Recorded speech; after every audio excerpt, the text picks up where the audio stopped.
आपल्या देशामध्ये स्त्रियांना खूप मान सन्मान आणि संरक्षण आहे, नाही का? पण तामिळनाडूमध्ये एक घटना घडली. 14 वर्षाची 8वीत शिकत असलेली विद्यार्थिनीला वर्गाच्या बाहेर जाऊन पेपर द्यावे लागले. कारण काय? तर त्या मुलीला मासिक पाळी आलेली होती.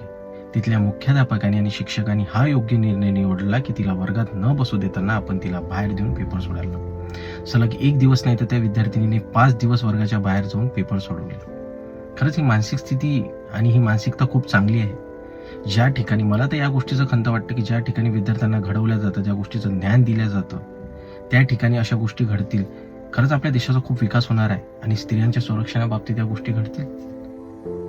अरे, तुम्ही शिक्षक आहात, तुम्ही मला एक सांगा, मासिक पाळी म्हणजे काय? कुठली काही बिमारी काही आहे का? त्या 14 वर्षाच्या मुलीवर या गोष्टीचा काय फरक पडणार आहे? तिला तर हेच वाटेल ना की मला जे काही झालेलं आहे हे खूप चुकीचं आहे, अयोग्य आहे, म्हणून मी वर्गाच्या बाहेर आहे. आणि ज्या गोष्टीमुळे जग निर्माण झालेलं आहे ते चुकीचं आहे. मी मान्य करतो आपल्या भारतामध्ये खूप सुरुवातीपासून अंधश्रद्धा आणि जातीवाद या गोष्टी चालतात. आणि ते आधी चालत होते, ऍटलीस्ट आता तर आपण या गोष्टी संपुष्टात आणायला पाहिजेत होते ना. लोकांना औरंगजेबाची कबर काढणं आणि त्यातूनच जातीवाद निर्माण करणं या गोष्टीकडे काय, तर आपला भारत खतऱ्यात आहे.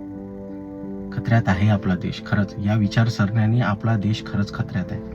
याच्यातून आपल्याला बाहेर पडावे लागेल, जेणेकरून कसं आहे, ह्या गोष्टी जर घडत असतील, आज आजूबाजूला परिसरात या गोष्टी घडायला लागल्या, कोण याला काय बोलणार? अरे बोला, असल्या ठिकाणी तरी बोला. जे चुकीचं आहे, जे चुकीचं आहे. महात्मा ज्योतिबा फुले, सावित्रीबाई फुले, डॉक्टर बाबासाहेब आंबेडकर, छत्रपती शिवाजी महाराज यांनी आपलं पूर्ण जीवन अर्पण करून टाकलं स्त्रियांच्या संरक्षणासाठी, बाकीच्या समानतेसाठी, जातीभीतीसाठी. आणि आज आपण अंधश्रद्धेला बाळगता अशा गोष्टी निर्माण करत आहोत आणि ते आत्मसात करत आहोत. हे खूप योग्य आहे का? खूप चुकीचं आहे. खरंच या गोष्टींना संपुष्टात आणणं खूप गरजेचं आहे.